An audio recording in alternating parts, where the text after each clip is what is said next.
Google Gemini is phenomenal, and yet it doesn't always get the headlines that some of the other things get, like our ChatGPTs and our Claudes, and of course our Elon Musks of the world and our Zuckerbergs of the world. Google, they have Sundar Pichai, but they don't have a lot of flashy headlines. What we do know is that Google ships product like crazy. And what we mean by that is that they are constantly giving developers new tools, new ways of working with Gemini. And even when we talk about that, guys, if you're not a developer, I'm not a developer either. But what you need to know is that under the hood, they're doing great things for the developers, making this much, much cheaper so that these developers can build in Google Gemini into the products that you already use today. So that's what's exciting about that.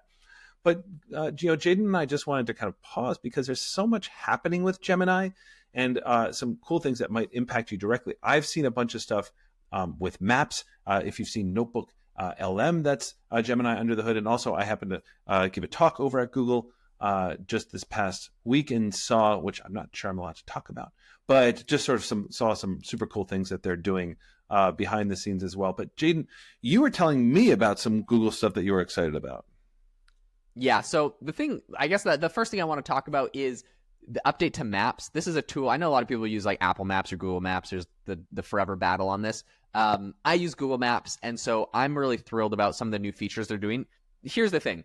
If you now, like, okay, Google Maps, traditionally you paste in like an address or you type in the name of a business and it's going to pop it up. Or if you want to get real fancy, you could say, Chinese food near me, and it's gonna, the near me, I mean, it's essentially a throwaway. You could just say Chinese food and it's gonna find fancy, that's fancy Jaeden. We just got an insight into fancy Jaeden life. Chinese food near me. So I mean, then it's gonna show you whatever on the map. This is what we're used to. What they're now doing is turning this into more of a Google search result and using AI to help them answer the question. So they give an example where you're saying things to do with friends at night with music or something like that. And they're going to use Google Gemini to essentially come up with a list of things to do. Now, like in the past, if you'd use Google Maps and you had these kind of long tail keywords, it wouldn't, right? It would just try to pick out one keyword and show you like one thing. Now you're like, hey, things to do with friends at night on a Friday in Palo Alto. We don't drink, right? Whatever it is, it's going to come up. It's going to be able to take that prompt and actually show it to you all in the Google Maps app, which I think is fantastic because I've experienced, and I think you really want to avoid this experience, many times where I have went to Google to do all the research of what I want to do. And then when I find it on Google and I search the top things to do here and there and X, Y, and Z, then I find the address and I copy and paste it into Maps.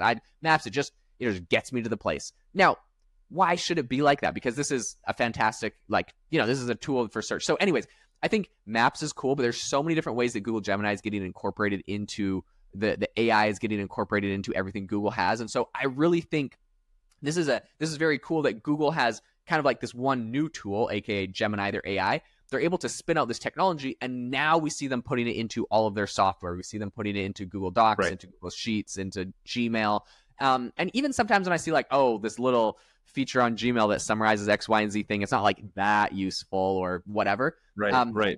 The more they're coming out with these things, they're getting more and more useful. They're getting better and better. And it's like they have the underlying technology, so now they can start implementing into things. And if they had taken the Apple approach, perhaps they could have, just grabbed an API to OpenAI and pumped out a bunch of this stuff really early on. But Google took a little bit longer. I mean, not as long as Apple, because Apple's still sort of floundering. I mean, no hate over Apple, but floundering. They took a little bit longer, but they built their own tech, and now they're rolling out into everything. And I'm impressed. I think this is some cool stuff that they're putting in here. So I'm excited. Let me just to sort of double tap on that for a second, Jaeden, because I know there's so much to talk about with this, but I totally agree. I mean, and again, more fun when Jaeden and I are vehemently disagreeing and screaming at each other. I get it, guys.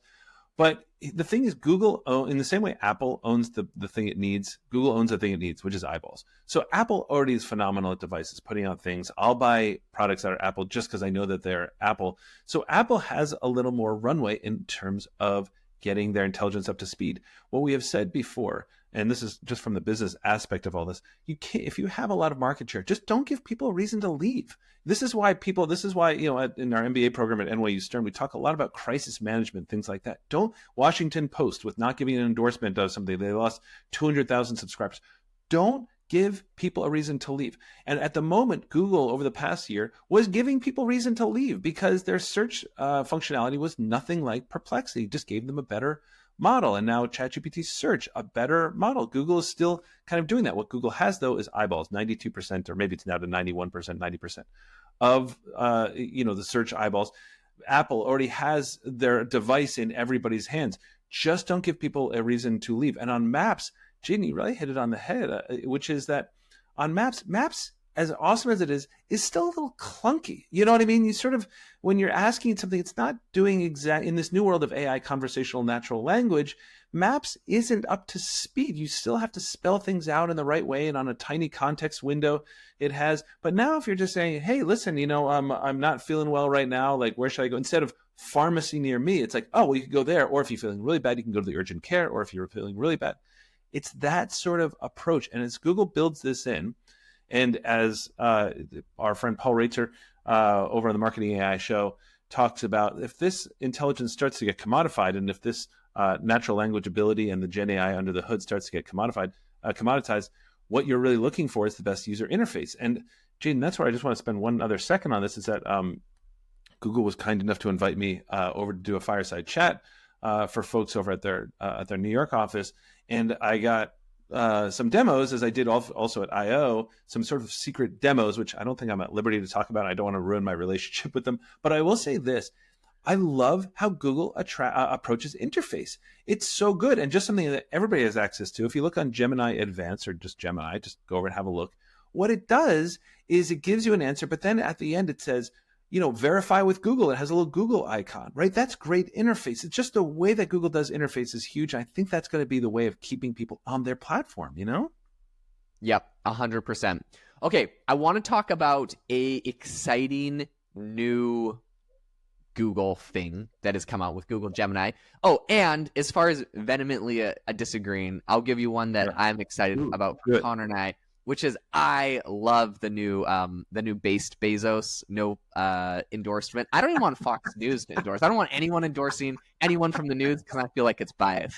So Jaeden, can we please pivot into all political? One of us will take one side, one of us will take another. We'll scream it. Oh, this will be so much better. We really should. But yeah, shout out to my boy based Bezos now. I'm liking him. So anyways, this is a cool thing that I do like though, that Google Gemini is doing. They have in their new API and their AI studio, they get what is called rounding with Google search. This is really cool. Now, you've seen this in the wild before, but I want to explain to you what they're doing and why it's cool that Google Gemini is doing it.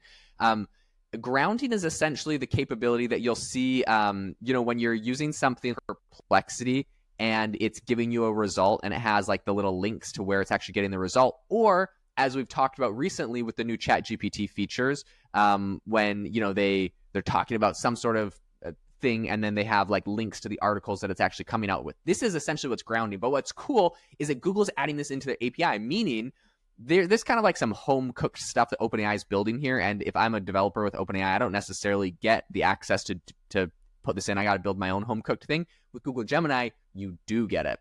And this is really cool. So developers are going to be able to actually start adding these things right in. So what it's going to look like is, if you've ever been on the OpenAI playground, you know what I'm talking about. And also for people that are watching on YouTube or Spotify, you can see some cool graphics. Otherwise, I'll explain it. But inside of Google, what they're calling the AI Studio, they have essentially the capability for you to ask questions. It's kind of like a playground of their AI model, and it answers the questions. Now, for questions that you really don't want to get anything wrong, you do not want hallucinations, you really want to make sure this thing is fact checked, you can turn on what is called grounding, and it's with Google search, and it makes sure to go and actually grab Google search results to verify the facts in there, and Amazing. It's going to add the little it's going to add like the call outs in there. So to me, this is really, really exciting because now developers can start using this. It gets to the point where like anyone building AI tools, AI chatbots, the hallucination thing is it's going to be a thing of the past because everyone's going to have the capability of having this grounding. Everyone's going to have the capability of having essentially a Google search fact check. You have this little toggle and fact check exactly, what's in the response. So for me, this is something I'm excited about. I just feel like Google Gemini is coming out with a lot of things. You talked about this. Logan Kilpatrick is just, he's shouted out on a TechCrunch article about this, as he should be. But they're really doing a big push on just shipping things. I'm so excited about everything coming out of Google Gemini. big kudos to them. Yeah. They're doing a fantastic job. What you mentioned, though, is huge, right? Because if they can, and this is what we mean about Google shipping without very flashy things. If I was Google, and I know that I like to overhype things because it's more fun to overhype things, but not on this podcast, we try to tell you how it is. But if you're trying to, sell a TikTok to people, right? Which I know is not the technical term, people don't at me.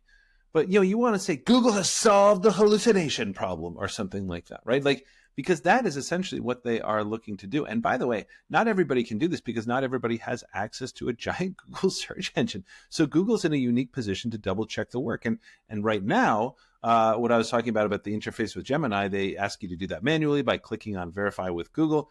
But a lot of things that were manual in the past, or even, guys, remember back in the day, you couldn't use ChatGPT and DALL-E and Code Interpret everything all at once. And now it's all integrated. So that's not that long ago. So as soon as Google, and I really do think they're going to be able to essentially cure the hallucination problem. Remember that all chatbots do is hallucinate. They just make it up.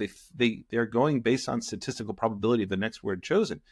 So if Google can go in and say, oh, actually, I know you said the chief marketing officer of Morgan Stanley is this person, but I just checked this link and there's an updated link and they said 2 weeks ago it changed.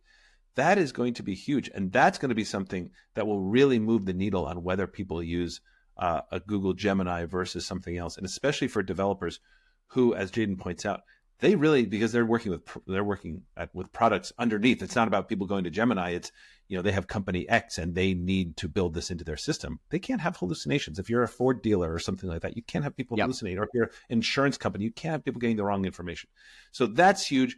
I'm excited. It's amazing to see what Google is doing, and I feel like that they should get more flowers on this because they're just not getting shouted out enough.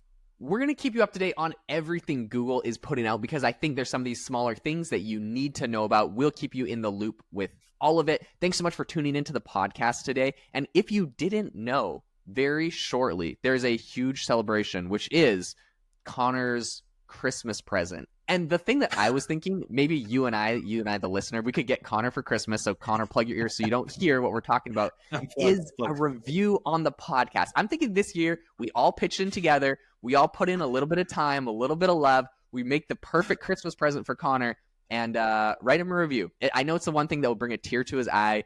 It would make him so happy. Thanks so much for tuning in. We only have 2 months to go before this Christmas present, so we really got to get started on it. I'll check in on the day after Christmas to make sure everyone has delivered. I'll personally write him a Christmas present review, and I hope you will too. Catch you all next time.